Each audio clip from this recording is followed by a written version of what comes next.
Hi guys, welcome to my studio. Yeah, my messy studio. Soz. So yeah, today I'm gonna start a new painting and I'm gonna talk you through what I'm doing, how I'm doing it, any techniques that I use and the paints that I use, etc.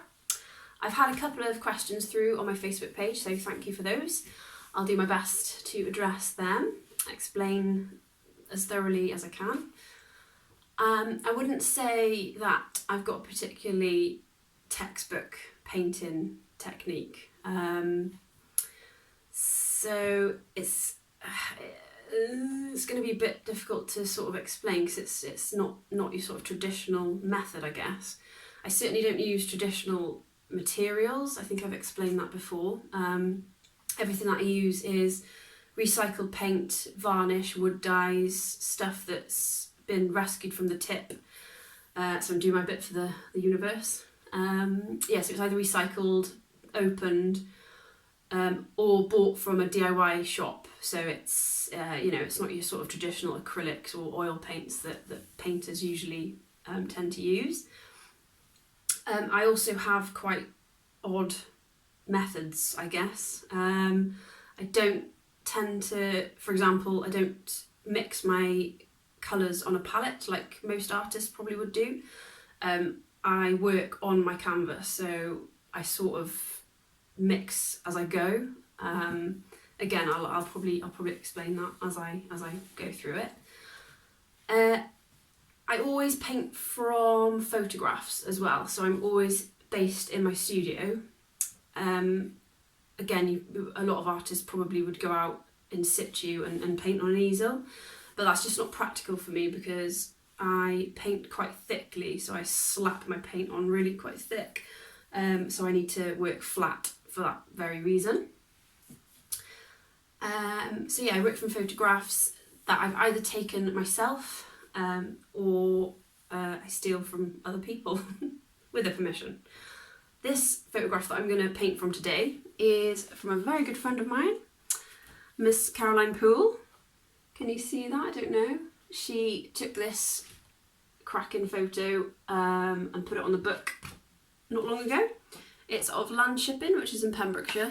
It's just on the Cleddau estuary, so we've got a little bit of water in the foreground there, so I can work on reflections and then banging sky colour. It's right up my street, that, so thank you, Caroline. I hope I do it justice. So I shall get started on that shortly. I wanted to just address sort of what's going on at the moment in the world. I know it's pretty crazy and pretty scary out there, but it's really important that you all just keep safe and keep inside. Listen to the advice and be sensible. It's really important. If we don't all listen to the advice and stay in our houses, this is going to just go on and go on and go on. I mean, do you still want to be in lockdown at Christmas? No. So we've all got to do our bit. All of us as individuals have got to do our bit. I guess try and look on the bright side as well. Try and use the time productively, as productively as you can. Do stuff that you love. Do stuff that you have not been able to do up until now. So sort of seize the moment and I guess take positives from it. It isn't a great situation to be in.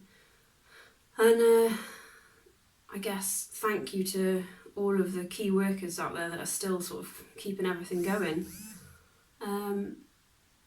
It must be so horrendous for you guys, especially sort of real frontline workers. So thank you from me, not that that means anything, but thank you from me, thank you from my family and everybody that I know, because it's massive. But also the people that don't get mentioned every day in the news and stuff. So, you know, all the sort of people that are still expected to go to work, but maybe not as publicly appreciated as they should be. So, yeah, thanks guys. It's massively appreciated by the country, I think. So yeah, I'll have to didn't expect to go into that, sorry. I'm going to get cracking on this painting and speak to you later. Hello. So here I am at my table all ready to go. I have got my canvas ready here, my photograph that I'm painting from up there. This is a lamp with a daylight bulb in it, just to try to get the most natural light as possible. Then I have my household paints that I'm going to use. It's stuff like this. So this is just a Wilko's gloss white paint for wood and metal. Obviously that's going to be oil based. Then I've got other bits like this kitchen white matte paint that I've found somewhere. That's going to be water based. So I think that that's what I love about the way that I paint, is the mixture between the oil and the water based stuff. So obviously most of the varnishes and the wood dyes that I use are going to be oil based, and then most of these sort of emulsions and sort of householdy sort of paints are going to be water based. And when you use them together on a canvas, they don't necessarily get on. They don't mix, obviously. So you're left then with some quite interesting outcomes, which I've always been a bit of a fan of. Yes, so I've also got loads of other paints over there. I'll reel some off for you. I've got some walnut wood stain. I've got some blackboard paint. Love blackboard paint.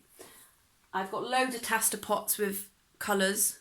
I've got radiator paint, metallic paint,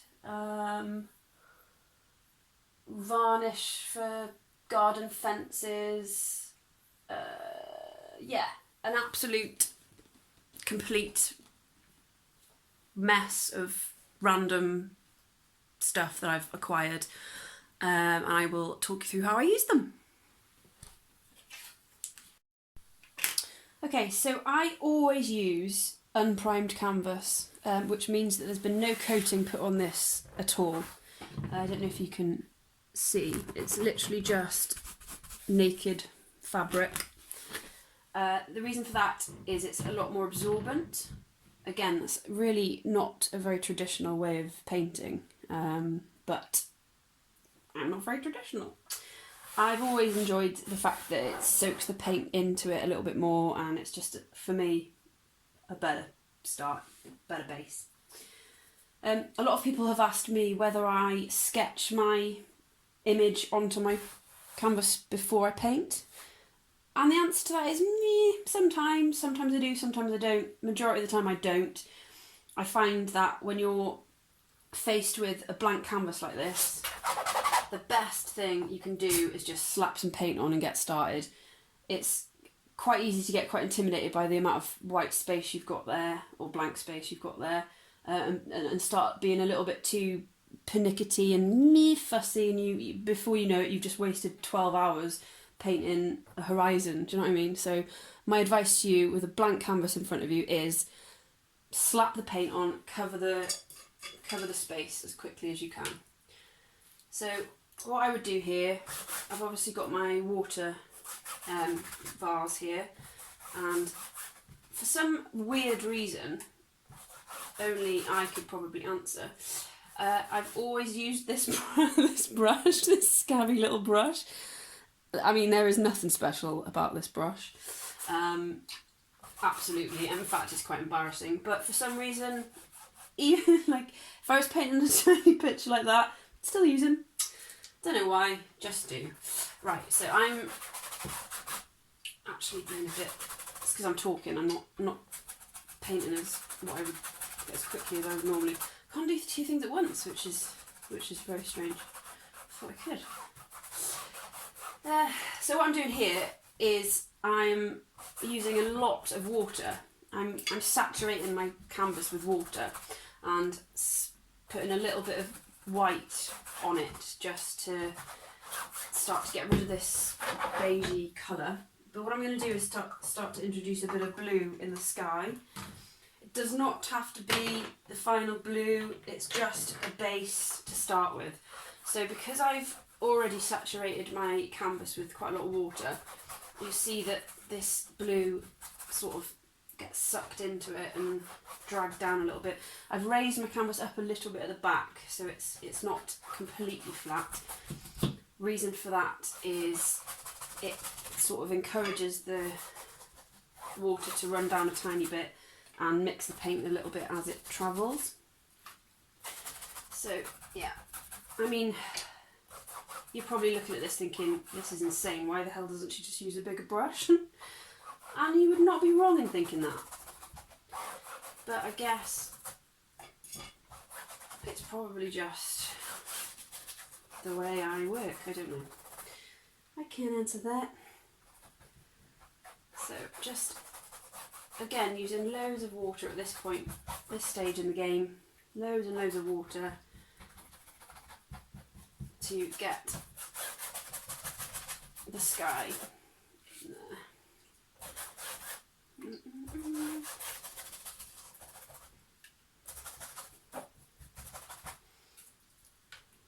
Again, this is not going to be the final sky colour.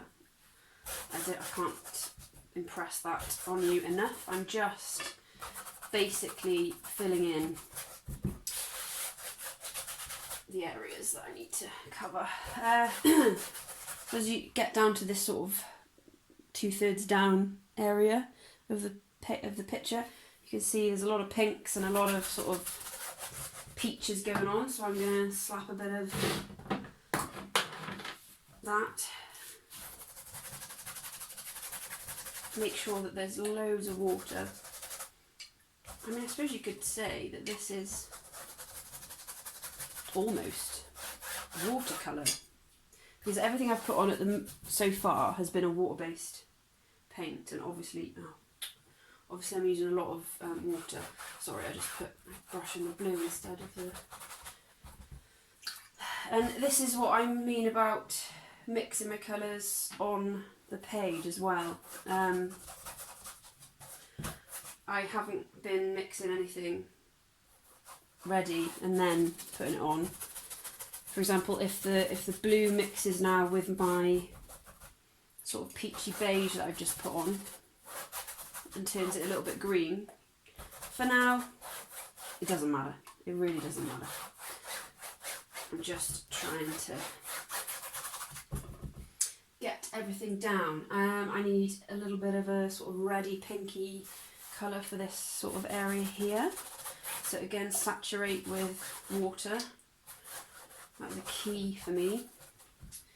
And let me find my red. There it is. This is actually acrylic.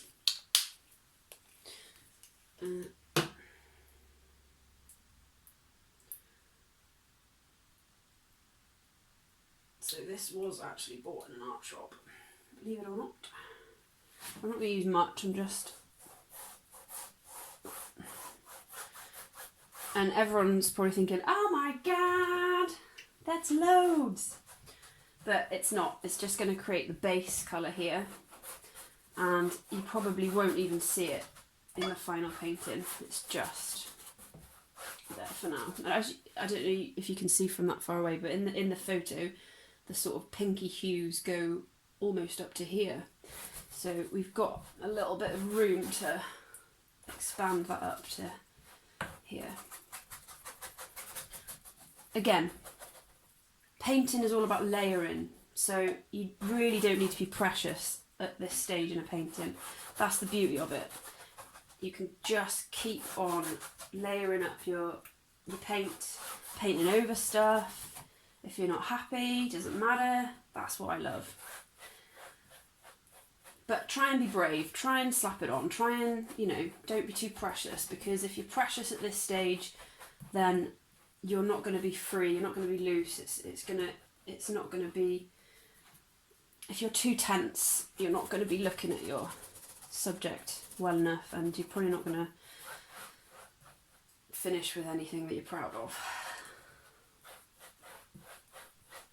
So this is literally a simple base for a painting, right? It's absolutely not what it's going to look like. Just keep laying those blues on. More water. More blue.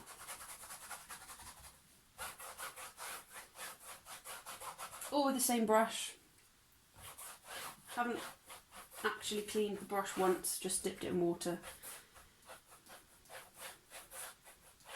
This is what I mean. This is not a very traditional way of painting. I can imagine my GCSE art teachers and college lecturers thinking, what the heck, what's she doing? But meh. Right, foreground. With this picture, I'm quite feeling the idea of using a bit of texture in here. Because obviously it's all pretty dark, so I think it needs to have some texture to bring it to life a little bit. And I tend to use, obviously, thick paint, but also I use a bit of grout on the canvas. So I'm going to get some grout and layer it on the bottom here, and we'll have to wait for all of this to dry before we rework it again. Okay, so I hate to look like I get everything from Wilko's, but yeah. Here we've got some all-purpose filler that I'm going to use my hands to put onto the canvas here, right? At this point you're probably thinking, you've lost your mind, but trust me, it's going to be fine. So this is going to sort of really help to sort of bring this paint into life. It's going to give it lots of depth, it's going to give it texture, it's going to look like the sort of rocky, seaweedy, lumpy foreground that we've got here. Cheating? Meh. No, it's not cheating. It's just a technique. So I'm going to keep this going for a little bit longer. It's quite difficult to get it to stick, but there we go. Love it.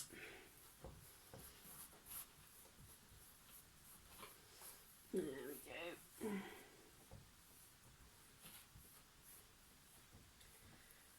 You don't have to worry too much at this point, or I don't anyway, at what this looks like. Again, it's just the base of your painting. Love it. Don't think, oh my god, once you've put that on, there's no going back. Yeah, you're probably right, but there's so much you can do to it if you aren't happy with what this looks like. There's ways of rescuing it, so please just, yeah, don't panic. Just be brave, it's worth it. So, proper slapping this on. Sort of ish looking at my subject. I'm looking at this bit here being a little bit more dense, so I'm trying to sort of replicate that with my texture.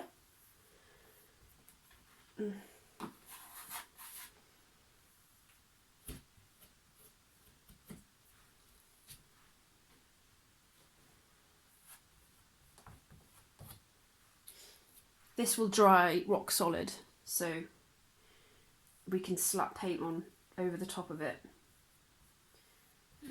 It's going to be good.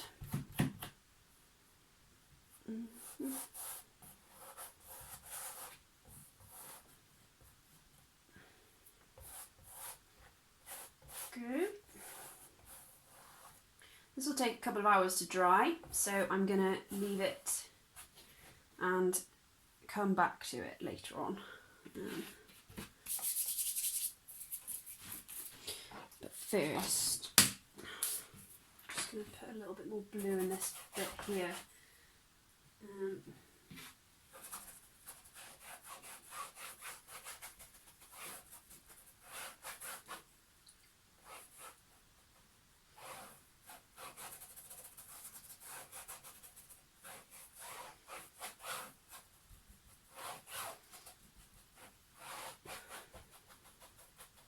So actually one of the questions I had through on Facebook was, what's the best way to start painting. And my absolute advice to you is just do it. Just crack on, slap your paint on and correct it afterwards. You don't have to be fussy at all.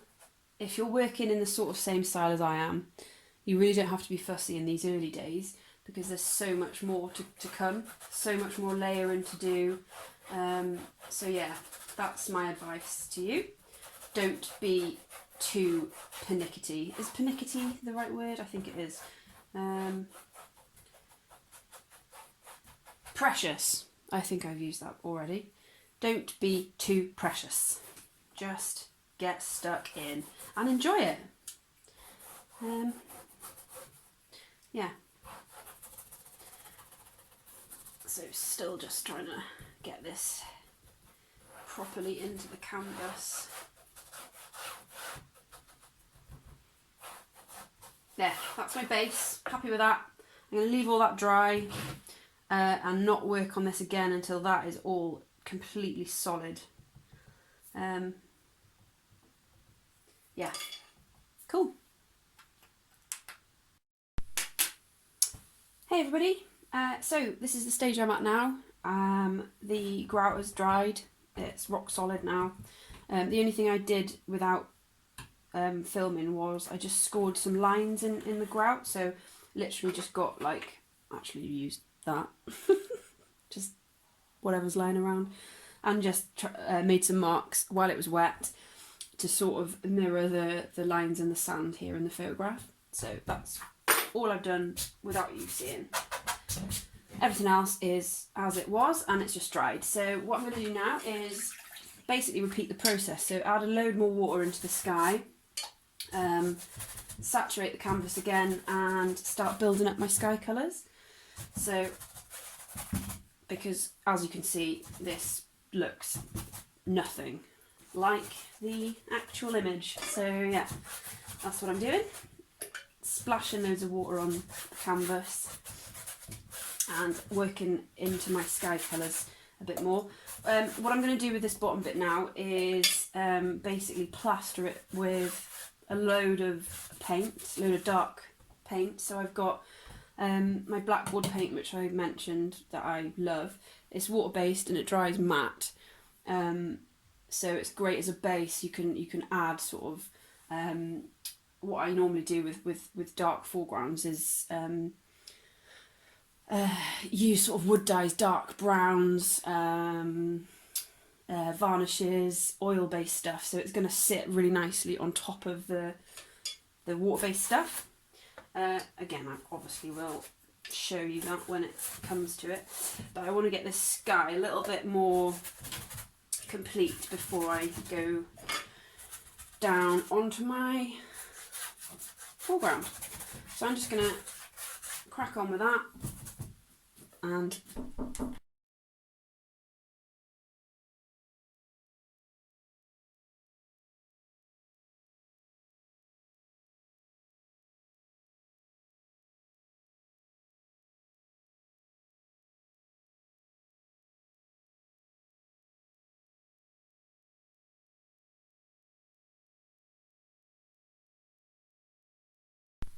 okay, so I've filled in my sky. Again, it's probably not going to be, it's not the final sky, but yeah, you get the idea. I've layered and layered and layered, loads of paint on it, loads of water, so it all sort of bleeds into each other. That's the style that I've used for this anyway. Now the foreground. So this I mean, bear with me. This is going to look horrendous for quite a while. But like I said before, it's all about layers. It's all about working into your layers and reworking them over and over again until you get the effect that you want. So I'm going to splat some paint on here now and you're going to think I've gone nuts, but just trust me. So I think what I'm going to do is actually, if this paint here is still, no, it's looking a bit dry. See, this is the only drawback with the way that I paint and the materials that I use, because a lot of it is secondhand and rescued. A lot of it's already sort of past its best, so unfortunately this looks like it's not going to be Yeah, that's gone. It's going to have to be binned. So I'm going to go for this one's any good. Yeah, so for my base layer on the foreground, obviously to go on top of this grout, I'm going to use some anti-rust grey primer, which actually completely stinks, and I'll probably regret it because it's like proper old. It's probably from like someone's garage from like the 70s, but here we go. I'm slapping it on. Yeah, it's really thick and gross actually.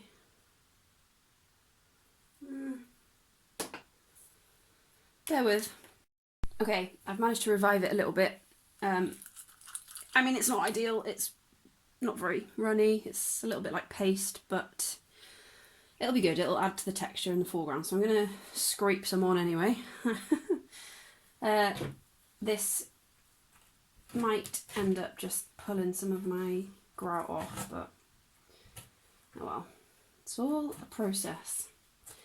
And even if at this point, I mean, I don't know if any of you are going to give this a go at home, but if you ever feel like doing it and you get to this point and you think, oh my god, I've just really ruined what I've done, and I've just stuck something on there that's just horrible, and I just, yeah, it's not as if you can just get rid of this and wipe it off again. So you're going to have to be brave and commit and think, yeah, it looks absolutely horrendous right now, but it's going to be fine. Bit like life in general sometimes. Right, so I've slapped that on. Absolutely stinks. I don't know really where the hell I got it. But there we go. So I am looking at my subject. I am sort of roughly mark making. So there are some sort of lines in the sand here, well, mud, where the sort of tide has gone out. So I'm just sort of mirroring that with my mark making here. Believe it or not. Wow, this stuff absolutely reeks. Right, let's add some here. So this stuff is obviously very much oil based. I'm going to need some white spirit to get it off my hands and stuff. But it's good because that's going to give me a real nice resistant base to my water-based stuff. So I'm just going to get rid of that because it's humming. Now I'm going to slap some water-based blackboard paint on it, and you can see then what I mean. Oh no, I've ruined my favourite brush with that grey stuff. White spirit.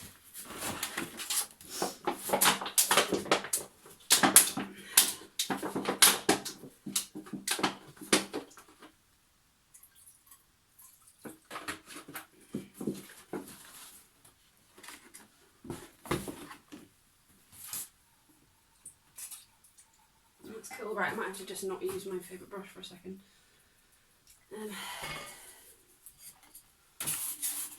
So here we go.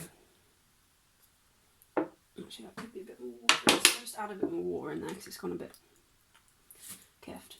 Right, and yeah, be brave, slap it on.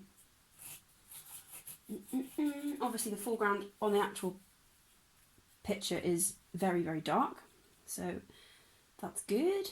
This is going to go well. So you can see already that the grout underneath is really making a textural pattern there. So the lines that I've drawn through the grout are coming through. The paint is really sitting inside the holes and the sort of the lumps and the peaks and the troughs, I guess you could describe them as. So there we go. A bit more black here. Now what you'll find, because this is a water-based thing, and obviously my sky is down and it's full of water, the two are probably going to blend in and start sort of, you might see in a minute, bleeding to each other. And I love that. Usually it looks pretty cool, so I'm going to just let that happen.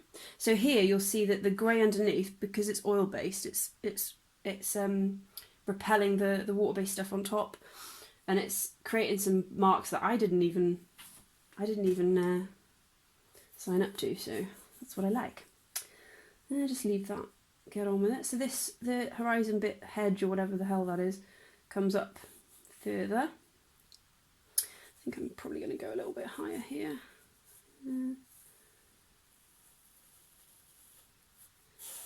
And obviously there are a lot of light bits in the foreground which we'll address afterwards once all this is dry. So this hedge is not perfectly straight, it's sort of like that. Hopefully you're not all thinking I'm mental and can see what I'm trying to do here. There's obviously a lot more to be done on this painting, but this is definitely the starting blocks that I would use normally. Hopefully you can recognise this as my style. Hopefully. Yeah, so I'm brushing over that grey gunk / whatever the hell that was. Go. See, already love some of this. Already love some of the marks that this has made. It's cool. So don't worry if you're still not happy with your sky. We can go over that a million times. It's no danger. It's all a fluid thing.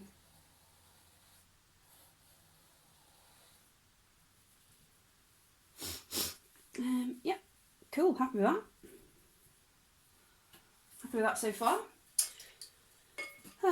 You can see I've splashed a little bit of black up in the sky, but it really doesn't matter because there's so much water up there. You can just rub it in, it's not an issue. One of the other questions I got through was about reflections and how to paint sort of water reflections. And again, like, I've got my own style, and that's not to say that's the only way to do it. In fact, it's definitely not the only way to do it. But I can only tell you what I know, so I will. When I paint the water in the front here, I'll go through it with you then.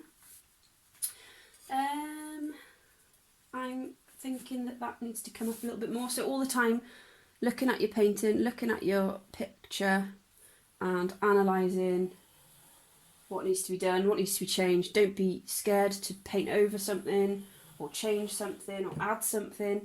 I've started paintings before that have ended up looking absolutely entirely and completely different. So don't, yeah, just don't be, just be brave. I'll probably end up coming up a little bit more as well, but for now that's good.